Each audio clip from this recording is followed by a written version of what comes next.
Good evening. I am Anil Agarwal, former Chief Manager, Punjab National Bank. So, first wait list of SBI is out, and I am happy. Many of our subscribers got cleared in this wait list. So, congratulations to each one of them in getting selection for SBI Junior Associate after a wait of around 3 months. Now, how many candidates got selected? Now, the count is around 791. Last year in waitlist 1, there was 2,100 candidate. What does it infer? What is the chance of second waitlist? When it will come? What is the chance of third waitlist? When it will come? These are some questions that is haunting the mind of people. Those could not make it in the first waitlist. They may be very narrowly miss the first waitlist. Now 791 in first waitlist clearly depict this time non-joining is very less. Reason is obvious, vacancies are less, opportunities are less, so anybody getting the job is not quitting the job. Non-joinings are less, even resignations are less. Now if out of this 791 people, most of them joins, what will be the scenario? Naturally, the number of seats available in the second wait list will be lower. But what is the silver lining? The silver lining is the IBPS PO, SBI PO, IBPS RRB PO result came now. And DVs are going on. IBPS PO final result is yet to come. So the number of people those will resign SBI Junior Associate may be there.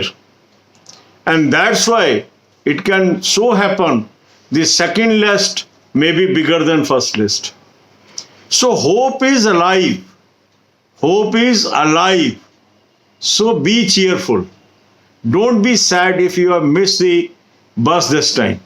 Because in SBI waitlist 1,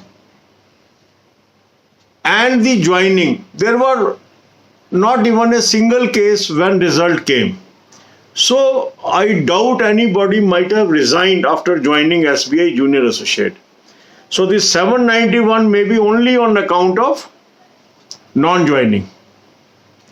The moment RBI join, this RRB joining happens, SBI PO joining happens, and IBPS PO joining happens, the picture will be much more clearer. And there may be good number of people, those are already selected or joined as SBI Junior Associate. They may switch over to higher position, that is officer. And if that happens, these positions will be available to second wait list. So we cannot draw any conclusion that last year the first wait list was 2,100, second wait list was around 1,050 or so.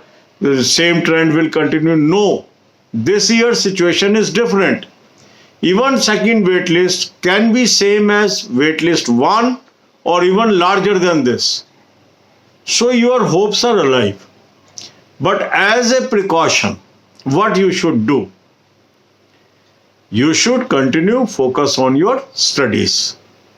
That is always advice that will help you. I am making this video just to boost up the candidates, those are feeling sad today. God bless you all. अब यही बातें हम हिंदी में करेंगे. आज SBI junior associate की first wait list आ गई और मुझे बहुत खुशी है कि हमारे चैनल के काफ़ी सब्सक्राइबर इसमें भी क्लियर हो गए हैं और उनके घर में भी खुशियां आ गई हैं. पर इसके साथ साथ काफ़ी लोग ऐसे भी होंगे जो इसमें प्रतीक्षा कर रहे थे, उनका नंबर नहीं आया, वो निराश भी हैं. अगर हम एनालिसिस करें फर्स्ट वेट लिस्ट का तो सिर्फ 791 के करीब काउंट है जो लोग इसमें निकले हैं. पिछले साल फर्स्ट वेट लिस्ट में 2100 लोग थे. ये नंबर बहुत कम है. ये किस बात को इंगित करता है? ये किस बात को दर्शाता है? ये दर्शाता है कि जो लोग इस बार एसबीआई जूनियर एसोसिएट में सेलेक्ट हुए उन्होंने, अधिकांश लोगों ने ज्वाइन कर लिया और नॉन ज्वाइनिंग बहुत ही कम हुई है. ऐसा क्यों हुआ?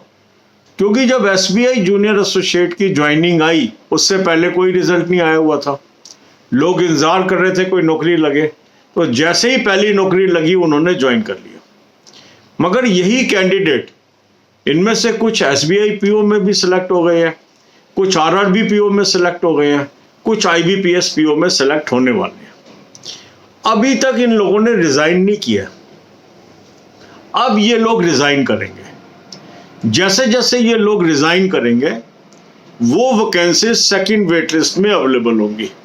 और जो ये 791 लोग हैं, इनमें भी काफ़ी ऐसे हो सकते हैं जिनका पीओ में हो गया और वो ज्वाइन ही ना करें, तो वो भी ऐड हो जाएंगी वैकेंसीज।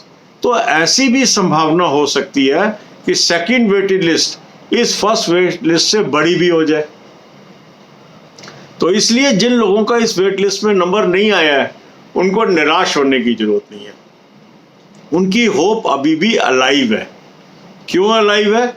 क्योंकि इस बार की तुलना पिछले सालों की वेटिंग लिस्ट से नहीं की जा सकती, क्योंकि एसबीआई जूनियर एसोसिएट की ज्वाइनिंग के बाद अभी कोई रिजल्ट ऐसा आया नहीं जिसकी ज्वाइनिंग आ गई हो। और लोग रिजाइन करते हैं ज्वाइनिंग पे, उससे पहले नहीं करते। सिलेक्ट भी हो गए तो भी एकदम रिजाइन नहीं कर देंगे। अब जैसे जैसे ज्वाइनिंग होगी वैसे वैसे रेजिग्नेशंस होंगी, तो वो सीटें सेकंड वेट लिस्ट को मिलेंगी। इसी तरह जो ये 791 लोग हैं, हो सकता है ये सारे ज्वाइन ना करें, इनका कहीं पीओ का हो गया हो तो वही ज्वाइन करें, तो ये सीटें भी मिल जाएंगी।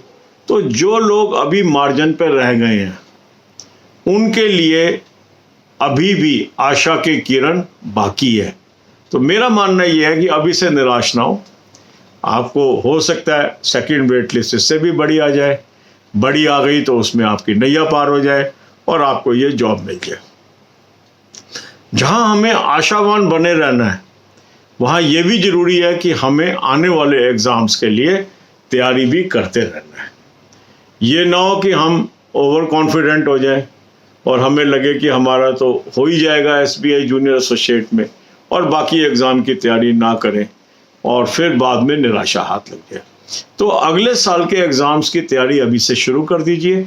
एसबीआई जूनियर एसोसिएट का भी नोटिफिकेशन आना है, एसबीआई पीओ का भी आना है, और आईबीपीएस की तो डेट्स ऑलरेडी आ चुकी हैं। तो जो लोग मार्जिनली रह गए हैं तो नेचुरल है, वो काफ़ी नज़दीक हैं सिलेक्शन के, तो अगर थोड़ी सी मेहनत और करेंगे। काफ़ी सक्सेस स्टोरी की वीडियोस आजकल मैं डाल रहा हूँ ताकि आपके अंदर एक मोटिवेशन बना रहे कि इन लोगों ने कितना संघर्ष किया और अल्टीमेटली ये जीत गए हैं। ये आप ही के लिए मैं डाल रहा हूँ। पॉजिटिव बने रहें। God bless you all.